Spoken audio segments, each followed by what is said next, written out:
देखी भैया, एगो पत्नी अपना पति के वियोग में ये सावन के पावन महीना में अपन पति के इंतजार कर रहल बाड़ी और अपने पति से गुहार लगावतारी कि हे स्वामी रुआ कब आइब घरे। देखी वो औरतिया कौन भाव से अपना पति से गुहार कर रहल बाड़ी। भैया, हम कैसेट गायक अजय आनंद उर्फ पलटुआ केसीपी म्यूजिक के माध्यम से रुआ लोग के सुनावल चाहतानी।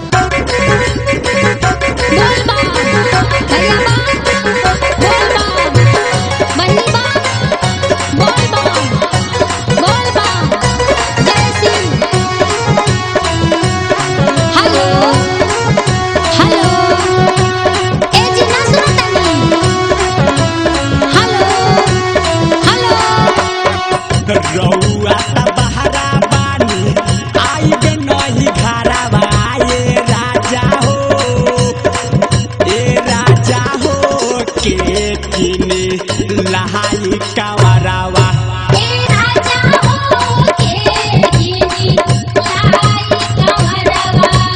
राजा हो रउआ त बहरा बानी आइब नहीं घरवा। ये राजा हो के किनी लाई कावरावा।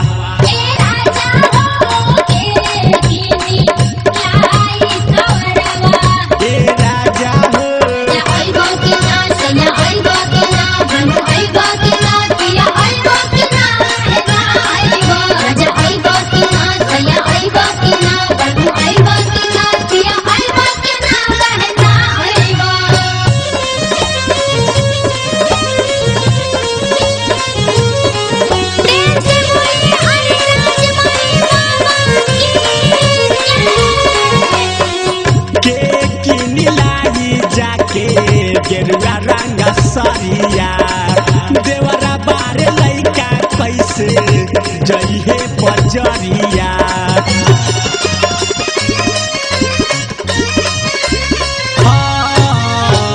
के किनी लाई जाके गेरुआ रंग सरिया देवरा बारे लइका कैसे जइहे बजरिया। ससुर भसुर जी से लागे हमके डरावा। ये राजा हो सुन राजा हो के किनी लई है कवरावा।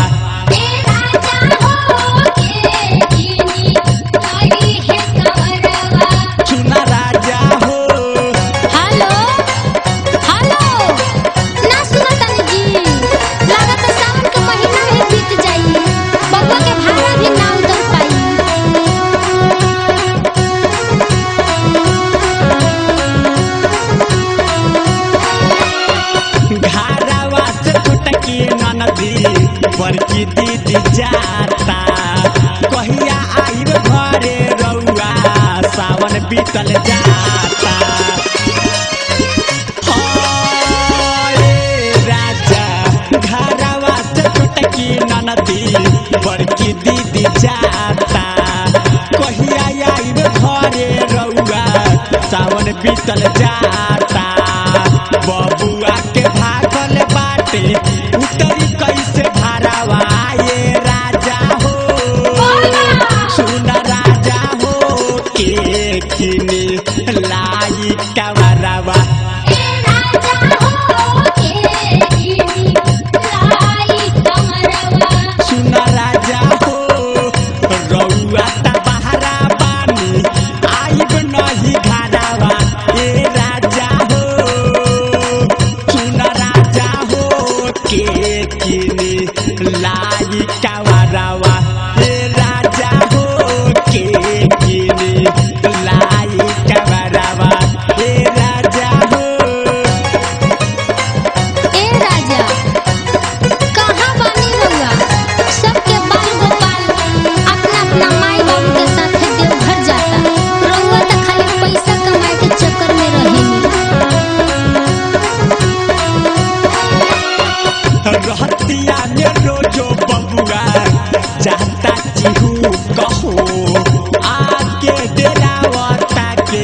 लाई कमरवा